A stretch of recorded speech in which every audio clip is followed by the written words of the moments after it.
देखंतु राजधानी छाती उपरे भरतपुर थाना रे गोटे झील जी तार कार्य सारिकी फेरुथिला एवं से जने रिटायर्ड सेना अधिकारी झील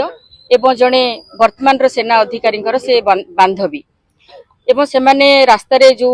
फेस कले जहा किछि मिसक्रिएंट को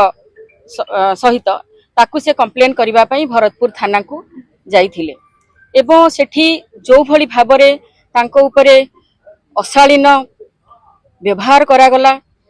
यौन निर्यातना दियागला। आज से घटना सारा ओडिशावासी को मर्माहत करिछि, लज्जित करिछि एवं ए घटना आज ओडिशा रे केवल रहिनी, ए घटना सारा देशवासी एवं